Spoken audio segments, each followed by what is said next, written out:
पिछले लेक्चर में मतलब इन्वर्स ट्रिग्नोमेट्रिक फंक्शन के पिछले लेक्चर में हम लोगों ने पूरा टोटल फार्मूला को कवर किया था, ठीक है। और वो जो फार्मूला था ना बाबू, वो पूरा टोटल इन्वर्स ट्रिग्नोमेट्रिक फंक्शन का था, ठीक है मेरे भाई। तो आज के कड़ी में हम लोग स्टार्ट करेंगे ऑब्जेक्टिव क्वेश्चन, ठीक है।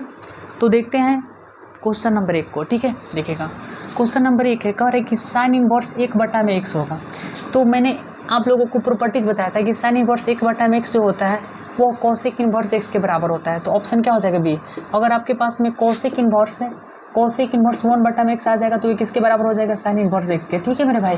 तो इस प्रकार से ऑप्शन क्या हो जाएगा, बी हो जाएगा। ओके मेरे भाई। अब देखो, अब आपके पास में कोट है tan इन्वर्स x प्लस में कोट इन्वर्स x, इसका वैल्यू आपको फाइंड करनी है।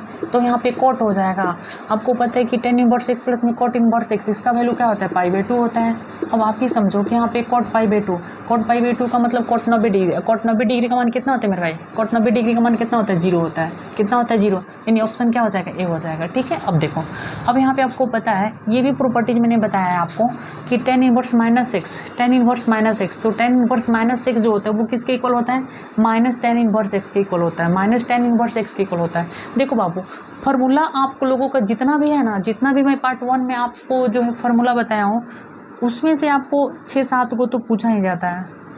6-7 को नहीं कह सकते हैं, कम से कम 2-3 को तो क्वेश्चन बन ही जाता है, ठीक है। देखो अब यहाँ पे 1 मिनट, चौथे नंबर क्वेश्चन के पास में आते, कह रहे कि यदि साइन इन्वर्स x बराबर, साइन इन्वर्स x बराबर हमारे पास में π/5 है और कोस इन्वर्स x होगा, यानी कोस इन्वर्स x का वैल्यू आपको फाइंड करनी है, ठीक है।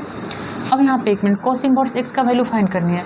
आपको पता है मेरे भाई कि साइन इन्वर्स x है आप प्लस में कोस इन्वर्स x बराबर क्या होता है, π/2 होता है। ओके, आप बताओ कि साइन इन्वर्स x का वैल्यू π/5 है प्लस में कोस इन्वर्स x, कोस इन्वर्स x का वैल्यू फाइंड करनी है तो π/2 हो जाएगा। अब आप ही बताओ कि कोस इन्वर्स x बराबर क्या हो जाएगा, π/2, यानी प्लस में तो होने जाएगा माइनस में, यानी पाई कितना हो जाएगा, 5, यानी कोस इन्वर्स x बराबर 5 दूनी का 10 हो जाएगा, यहाँ पे 5 बचेगा, 5π माइनस यहाँ पे 2π हो जाएगा। ओके मेरे भाई, तो कोस इन्वर्स x बराबर 3π बटा में कितना हो जाएगा, 10, 3π बटा में 10, 3π बटा में कितना हो जाएगा, 10, ठीक है मेरे भाई।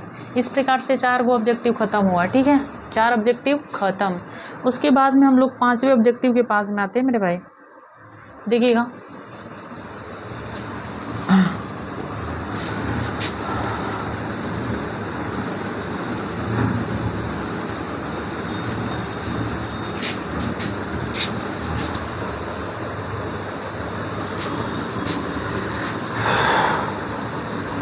पांचवी ऑब्जेक्टिव के पास में सेक इन्वर्स x अब प्लस में कोसेक इन्वर्स x का मान होगा, का मान होगा।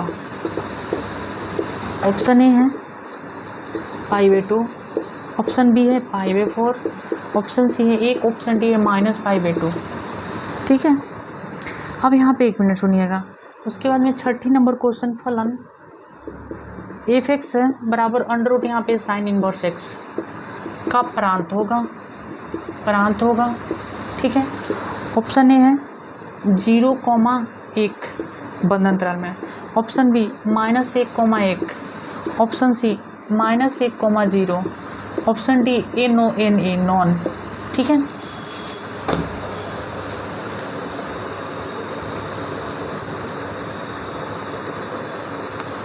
देखेंगे बाबू,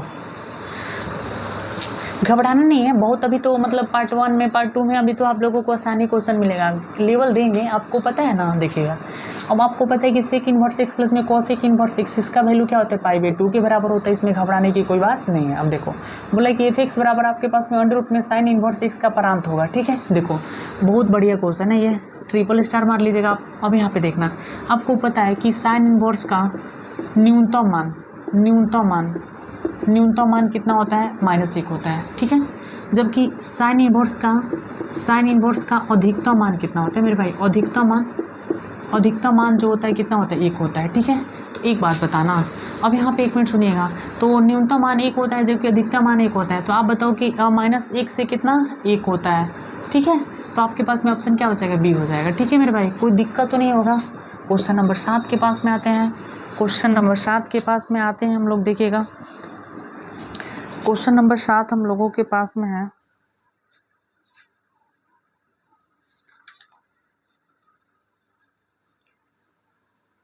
tan इन्वर्स -1 का मान है।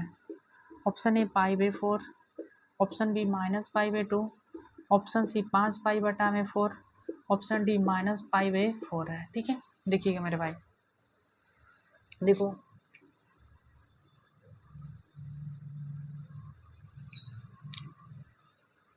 देखना, अब यहाँ पे आपके पास में क्या दिया गया मेरे भाई, tan इनवर्स यहाँ पे कितना -1 दिया गया है ना। अब देखो, आपको पता है कि tan इनवर्स है, इसको हम लोग tan है, अब यहाँ पे माइनस है तो माइनस यहाँ पे π/4 लिख सकते हो ना, कोई दिक्कत नहीं है। आपको ये भी बात पता है कि tan इनवर्स का परिसर क्या होता है, tan इनवर्स का परिसर, tan इनवर्स x का परिसर जो होता है -π/2 से क्या होता है, π/2 होता है। ओके मेरे भाई, अब देखो, अब एक बात बताओ, क्या इसके बीच में है कि नहीं है, इसके बीच में है ना -45 डिग्री, इसके बीच में -45 डिग्री है ना। तो जब इसके बीच में -45 डिग्री है तो आपके पास में एक फार्मूला होता है tan इनवर्स, अगर tan x की अगर मैं बात करूँ तो इसका वैल्यू x के बराबर होगा। तो x का काम क्या कर रहे हैं यहाँ पे -π/4, x का काम -π/4, तो इस प्रकार से ऑप्शन क्या हो जाएगा, डी हो जाएगा। ऑप्शन क्या हो जाएगा, डी। ठीक है मेरे भाई, आगे चलो।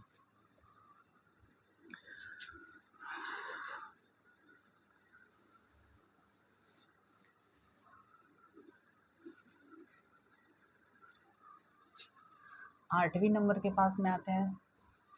आठवीं नंबर के पास घबराने की कोई बात नहीं है।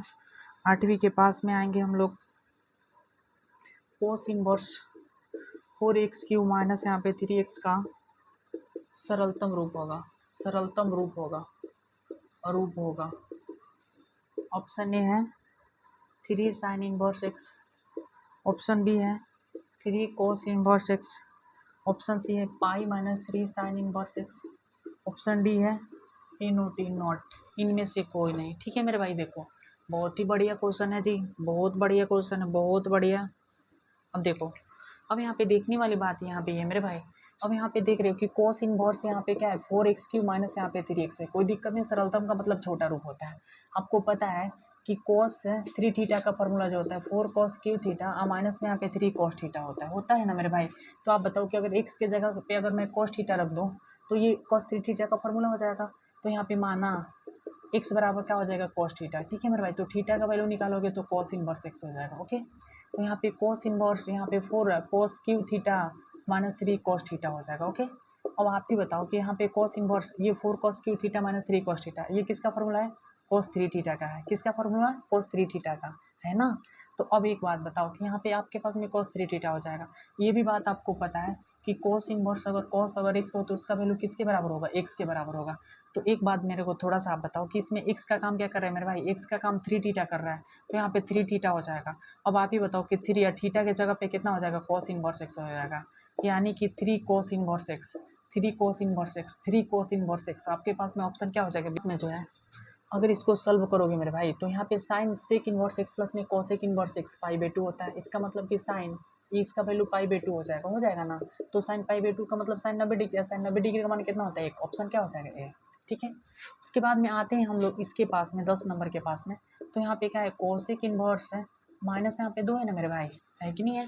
आपको पता है कि कोसेक इनवर्स माइनस एक्स जो होता है किसके बराबर, माइनस कोसेक इनवर्स एक्स के बराबर होता है ना।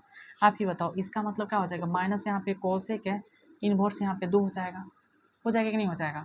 अब एक बात आपको बताना है, थोड़ा सा बतानी है मेरे भाई, कि माइनस यहाँ पे कोसेक इनवर्स है। अब यहाँ पे ये कोसेक कितना डिग्री का वैल्यू है, कोसेक कितना डिग्री का वैल्यू, 2। कोसेक जो है 30 डिग्री का वैल्यू होता है, किसका वैल्यू होता है, 30 डिग्री। किसका मेरे भाई, 30 डिग्री। 30 डिग्री का वैल्यू पाई कितना होता है, पाई बटा में कितना, 6, पाई बटा में कितना, 6। ठीक है, ये 30 डिग्री का, तो ये -10 के 10 रहेगा। आपको पता है मेरे भाई, कोसेक इनवर्स है, कोसेक एक्स जो होगा किसके बराबर होगा, एक्स के बराबर। एक्स का वैल्यू पाई बटा में कितना हो जाएगा, 6। इस प्रकार से ऑप्शन क्या हो जाएगा, डी। ऑप्शन क्या हो जाएगा, डी। ठीक है, आज के इस लेक्चर में हम लोग सिर्फ 10 ही क्वेश्चन को देखते हैं, अगले वीडियो में हम लोग जो है 10 के बाद में देखेंगे। ठीक है मेरे भाई, ओके, तब तक के लिए जय हिंद, जय भारत।